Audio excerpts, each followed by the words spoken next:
ओम शांति। तो आज की कहानी है, एक राजा था, वो बहुत ज़्यादा बोलता था, बोलता ज़्यादा था। उसे अपनी वाणी पर संयम नहीं रहता था, बोलता ज़्यादा, बोलता ही रहता था। लेकिन उसका मंत्री बहुत समझदार था, बहुत बुद्धिमान था। तो मंत्री ये सोचता था कब ऐसा मौका लगे कि जब हम राजा को समझाएं कि ये आपके अंदर बुराई है, ये निकल जानी चाहिए, ये सही नहीं है, ये ज़्यादा बोलने वाली, इससे क्या नुकसान है। तो वो इसी तलाश में रहता था मौके की कि कब मौका मिले। तो एक दिन क्या हुआ कि वो बगीचे में गया, राजा मंत्री दोनों टहलने के लिए। तो राजा ऐसे एक पत्थर पड़ा था, उस पर बैठ गया पेड़ के नीचे। तो पेड़ पे ऊपर एक घोंसला था कौवे का। तो कौवे के घोंसले में कोयल ने अंडा रखा है। कोयल कभी मतलब अपना घोंसला नहीं बनाती है, कोयल हमेशा कौवे के ही घोंसले में अंडा रखती है।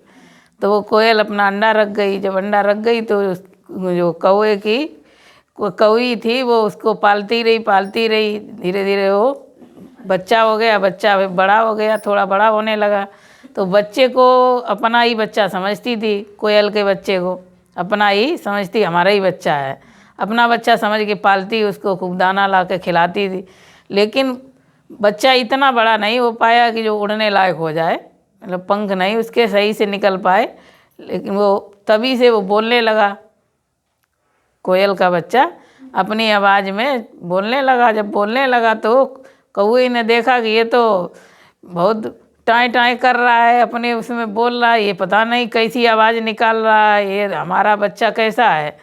तो उसने क्या किया कि उसको चोंच मार मार के मार डाला, खूब चोंच से मारेगा। जब अभी ये इतना बोला, बड़ा होगा तो और ये अपनी बोली बोलेगा, ज़ोर से आवाज़ निकालेगा। तो उसने चोंच मार मार के उसको घायल कर दिया और नीचे फेंक दिया घोंसले से। जब नीचे फेंक दिया, गिरा दिया, तो वो नीचे आके वो राजा के सामने ही गिरा, आके जहाँ राजा बैठा था पत्थर पे, तो वहाँ पे गिरा और मर गया। तो मंत्री तो मौके के तलाश में ही था। तो मंत्री ने कहा कि देखिए राजा साहब कि इसके अंदर कौन सी गलती इसने की जो ये मर गया, इसको मतलब मौत की सज़ा मिली। इसने गलती की कि ये समय पर बोलने लगा कि जब इसका समय होता पूरा, जब उड़ने लगता तब बोलता तो उड़ जाता, तब थोड़ी वो मार के फेंक देती। तो ये टाइम पे ही नहीं, पहले ही बोलने लगा, उड़ने लायक हो नहीं पाया, पर इसके निकल नहीं पाए, ये समय के पहले ही बोलने लगा, तो बोलने की सज़ा मिली कि ये मर गया। तो फिर मंत्री ने राजा को ऐसे समझाया कि ज़्यादा बोलने से और असमय बोलने पर, समय आए तब बोलो, समय टाइम पर बोलना चाहिए और कम बोलना चाहिए। ज़्यादा बोलने से क्या क्या नुकसान होता है, क्या क्या जो है इससे हमको भुगतना पड़ता है, इसका नतीजा। तो राजा को समझाया मंत्री ने। तो राजा की समझ में आया कि हाँ, इतना ज़्यादा हमको नहीं बोलना चाहिए और समय पर बोलना चाहिए। तो राजा ने अपनी उस गलती को महसूस किया। भाई जब तक व्यक्ति अपनी गलती को महसूस नहीं करेगा तब तक वो गलती सुधार नहीं होगी, निकलेगी नहीं। तो मंत्री ने उसको अच्छे से समझा के उसकी गलती का एहसास कराया, और एहसास करने के बाद उसने उस दिन से अपनी गलती को सुधारा। तो इसी तरह से बाबा भी हम बच्चों को क्या कहता कि कम बोलो।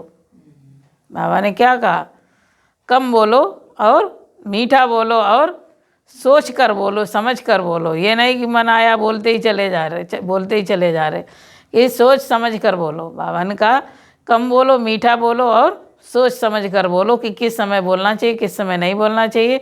और समय आने पर, सही समय आने पर ही बोलना चाहिए, और सोच समझ के बहुत कम ही बोलना चाहिए। जिससे क्या होगा, हमारी स्थिति भी अच्छी रहेगी और समस्याओं से, बहुत विघ्नों से हम बच जाएंगे। ओम शांति।